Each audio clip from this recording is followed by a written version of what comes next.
નમસ્કાર, આપ જોઈ રહ્યા છો સ્પાર્ક ટુડે ન્યૂઝ. વડોદરા શહેરના ખંડેરાવ માર્કેટ નજીક વ્રજસિદ્ધિ ટાવરના ટેરેસમાં આગ લાગવાની જે ઘટના ઘટી હતી તેમાં ફાયર વિભાગ તરફથી માહિતી સામે આવી છે. ફાયર વિભાગની ટીમ ત્યાં પહોંચી હતી. તેઓ દ્વારા આગ બુઝાવવાની કામગીરી કરવામાં આવી અને આગ બુઝાવી પણ દેવામાં આવી છે.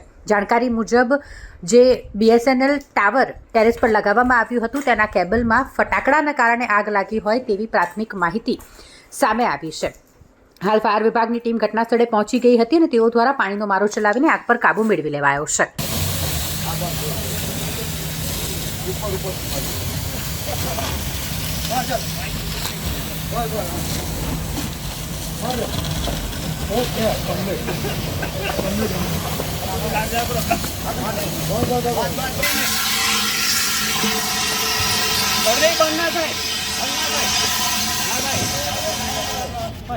तो नहीं वो तो नहीं है केमिकल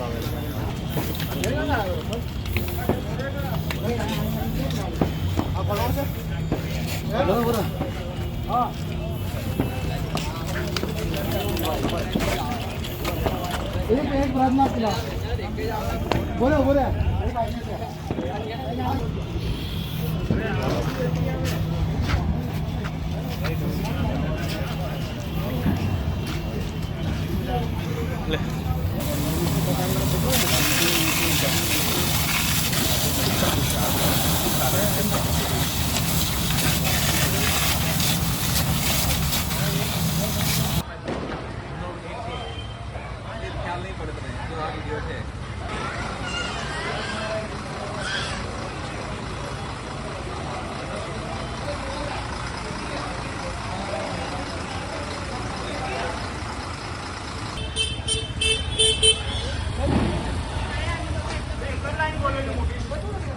અમને અમારા મેન કંટ્રોલ રૂમથી એવો મેસેજ મળેલ કે માર્કેટ 4 રસ્તા પાસે વરસિદ્ધિ ટાવરમાં ઉપર આગ લાગેલી છે. ત્યારે ઉપર અમે જ્યારે આવ્યા ત્યારે ઉપર જે એક BSNLનું અને એક વોડાફોનનું જે ટાવર લાગેલું છે એના કેબલોમાં ફટાકડાના લીધે આગ લાગેલી હતી અને એ વાયરો બધા સળગી ગયેલ છે અને અત્યારે અમે આ કાબૂમાં લઈ અને GB કનેક્શન કટ કરાયેલું છે. કોઈ જાનહાની છે નહીં. પ્રતાપભાઈ ડામોર, સબ ઓફિસર, દંડા.